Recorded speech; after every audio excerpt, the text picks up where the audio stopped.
Welcome to Thrilling Tales of Adventure. I'm Mardell, and our first book is filled with action, romance, pirates, lost treasure, and vengeance. Here is Black Bartlemy's Treasure by Geoffrey Farnall.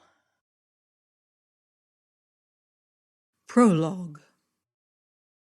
The Frenchman beside me had been dead since dawn. His scarred and shackled body swayed limply back and forth with every sweep of the great oar, as we, his less fortunate bench fellows, tugged and strained to keep time to the stroke. 2 men had I seen die beside me, yet death ever passed me by. Nay, it seemed rather than, despite the pain of stripes, despite the travail and hardship, my strength waxed the mightier. Upon arm and thigh burnt nigh black by fierce suns, the muscles showed hard and knotted. Within my body, scarred by the lash, the life leapt and glowed, yet was the soul of me sick unto death.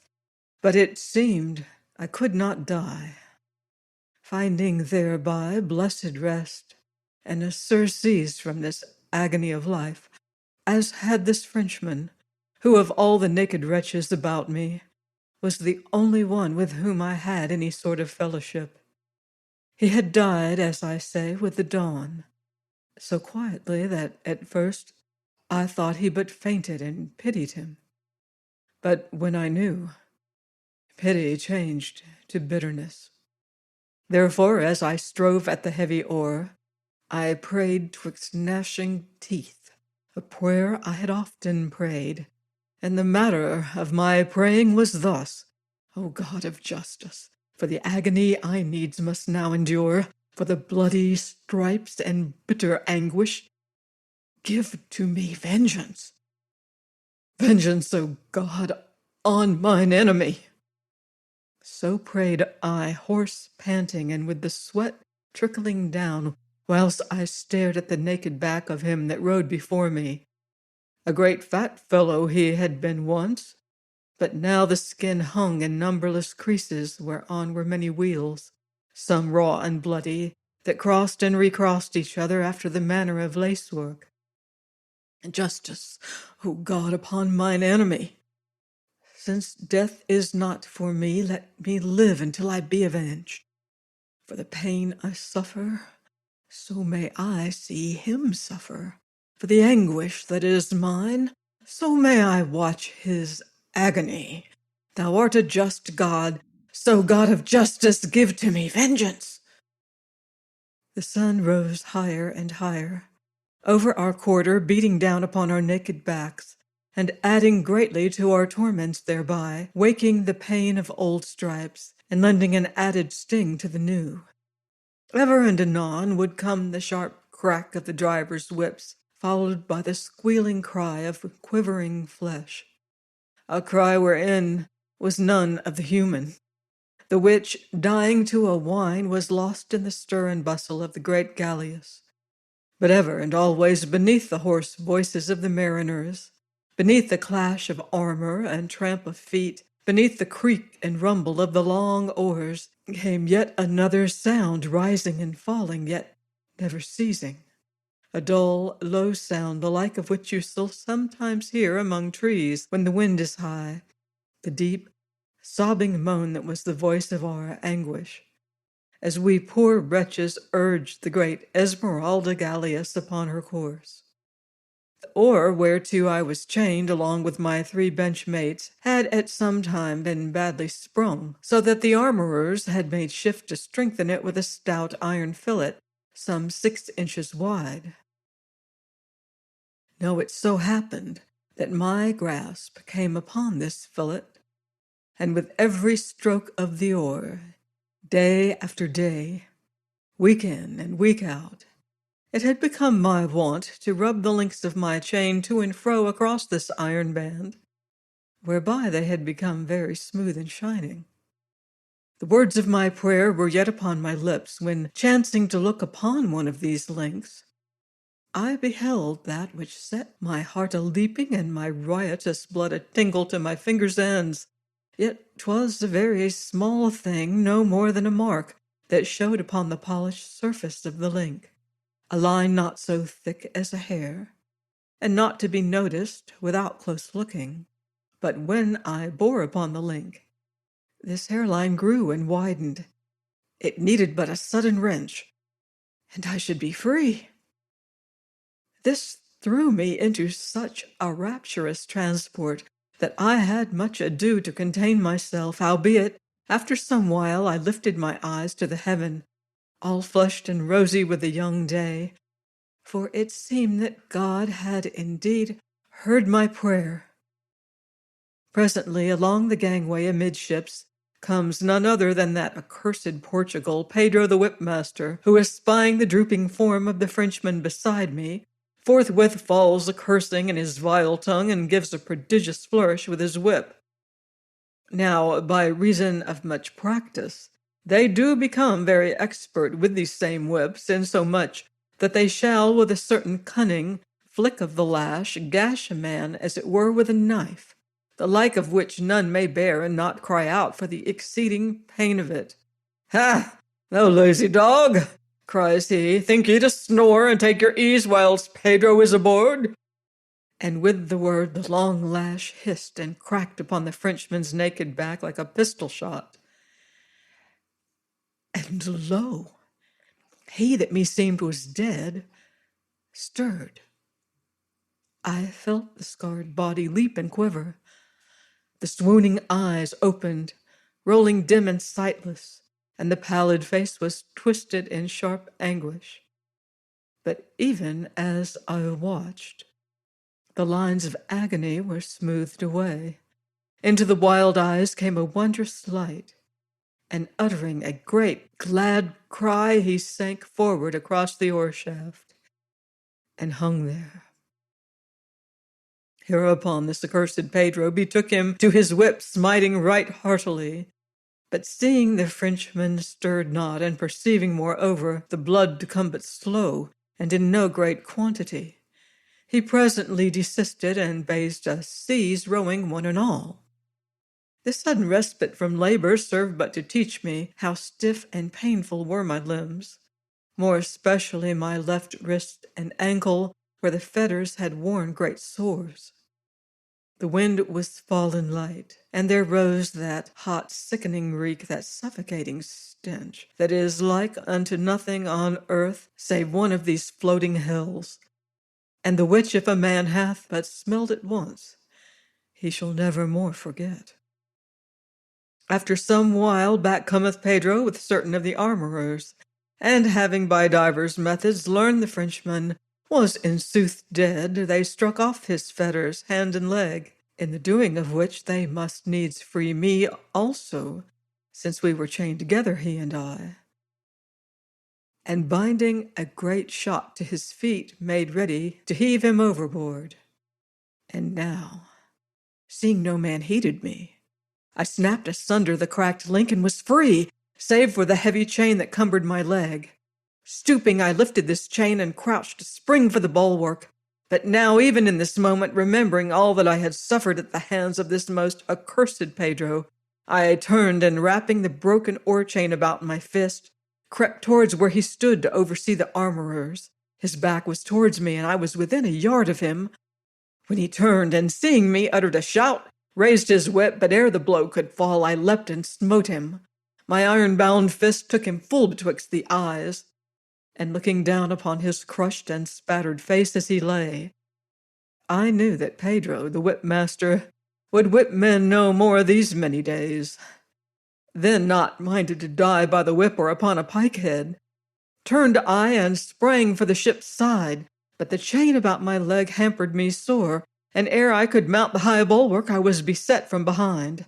So would I have faced them and died fighting, but fierce strokes battered me to my knees, fierce hands wrenched and tore at me, and grown faint with blows I was overborne.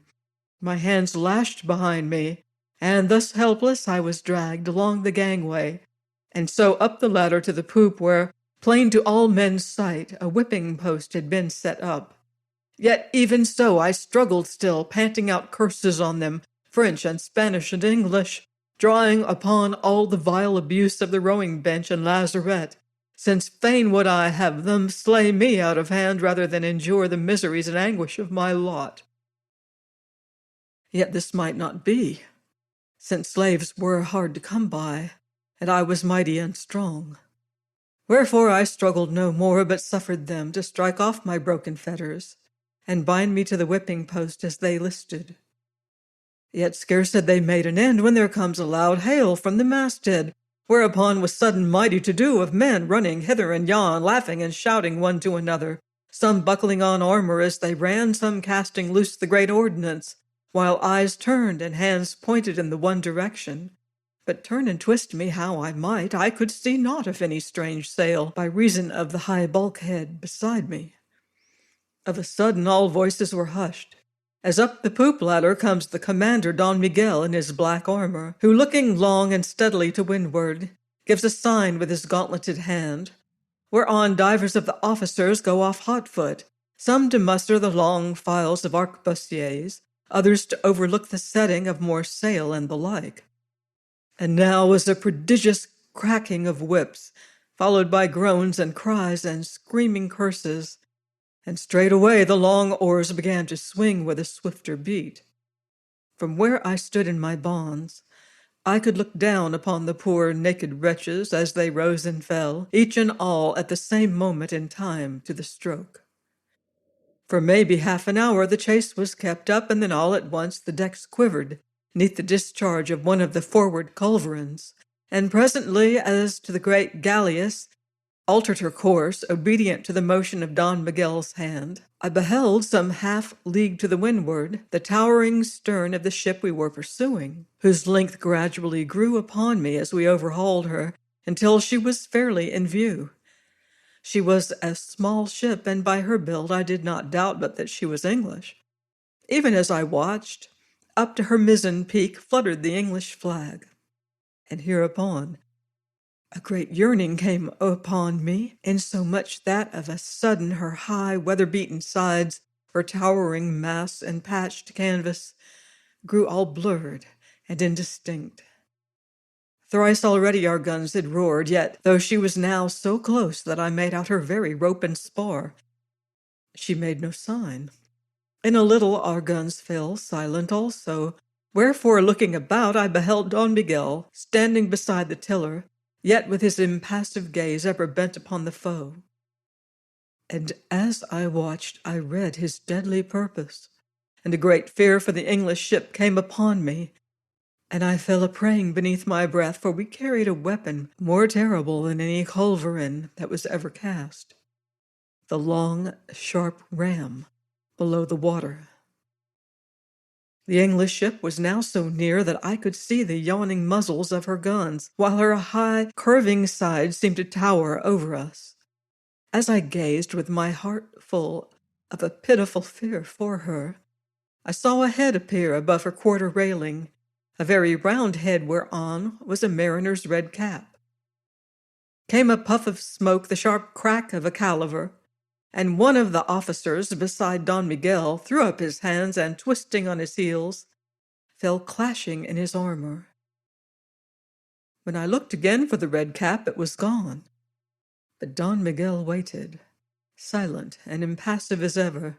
Suddenly he gestured with his hand. I saw the heave of the steersman's shoulders as they obeyed, while the air rang with shouts of command, as the starboard oars, holding water, the larboard thrashed and churned amain, and the great Esmeralda galleass, turning thus well nigh in her own length, drove straight for the side of her foe.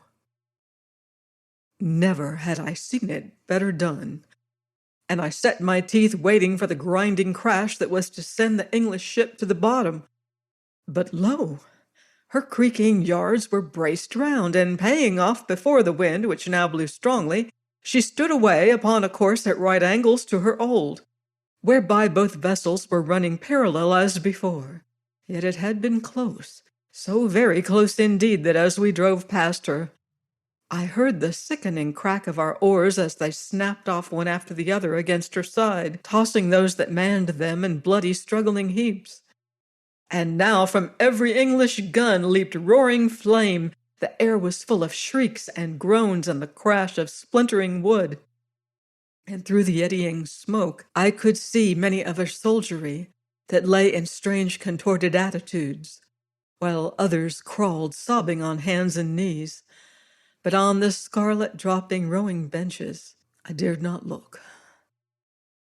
Hotter waxed the fight, louder swelled the din and tumult, with the never-ceasing thunder of the guns, and amid it all Don Miguel paced to and fro, impassive as always, the blade of his long rapier gleaming here and there as he directed the fire. Up rolled the smoke, thicker and denser, but ever and anon through some rift I might catch a glimpse of the scarred, blackened side of the English ship, or the litter and confusion of our decks. Twice shots ploughed up the planking hard by me, and once my post itself was struck, so that for a moment I had some hope of winning free of my bonds, yet struggle how I would, I could not move, which filled me with a keen despair. For I made no doubt what with the smoke and tumult, I might have plunged overboard unnoticed and belike have gained the English ship. Slowly and by degrees, our fire slackened, and one by one the guns fell silent, and in their place rose the more hateful sounds of anguish. Now, as I stood thus, my eyes smarting with burnt powder, my ears yet ringing with the din, I grew aware how the deck sloped in strange fashion. At first I paid small heed, yet with every minute the slope became steeper, and with this certainty came the knowledge that we were sinking, and moreover, judging by the angle of the deck, sinking by the stern. Hereupon, impelled by that lust of life which is implanted in each one of us, I fell to a wild struggling against my bonds until, seeing in a little the hopelessness of this, I grew resigned to despair, and seizing my passionate efforts, looked about me, for the smoke was thinned away. And truly, an evil sight was this great galleass, with its shot-torn decks and huddled heaps of dead, its litter of broken spars and dismantled guns, and with everywhere great gouts and pools of blood, while below and beyond were the shattered rowing benches, cumbered now with awful red heaps. Silent for the most part, yet some there were who screamed high and shrill. Save for myself and divers of the dead, the poop lay deserted, but forward such of the soldiers and mariners who yet lived were fighting for the boats, and all was riot and confusion. As I stared about me thus, I espied Don Miguel, lying among the wreckage of a dismantled gun. His face was towards me and looked as I had seen it 100 times, save for a smear of blood upon his cheek. Even as I gazed, his eyes met mine full and square. For a moment he lay without motion, then his face a-twitch with the effort. He came slowly to his elbow, gazed about him, and so back to me again. Then I saw his hand creep down to the dagger at his hip, to fumble weakly there. Howbeit at the third essay he drew the blade and began to creep towards me. Very slowly and painfully he dragged himself along, and once I heard him groan, but he stayed not till he was come within striking distance. Yet was he sore wounded, and so weak withal, that he was fain to rest him awhile, and ever his impassive eyes looked up into mine, the while I nerved myself to meet the blow unflinching, and it might be so.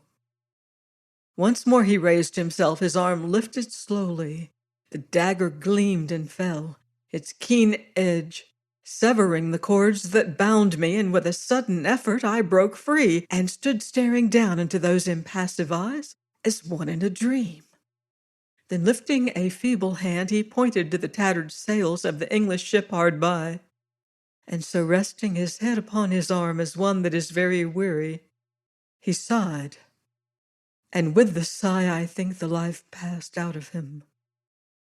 Turning, I was upon the quarter railing in a single leap. Without a glance at the red havoc behind me, I plunged over and down. The sharp sting of the brine struck me like myriad needle points, but the sweet cool of the waters was wondrous grateful to my sun-scorched body, as coming to the surface I struck out for the English ship, though sore hampered by my chain.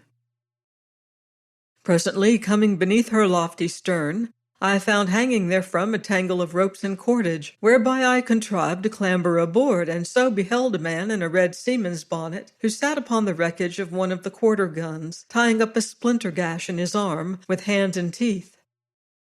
Perceiving me, he rolled a pair of blue eyes up at me and nodded. "Welcome aboard, lad," says he, having knotted the bandage to his liking. "Be ye one as can understand good English?" "Aye," says I, nodding.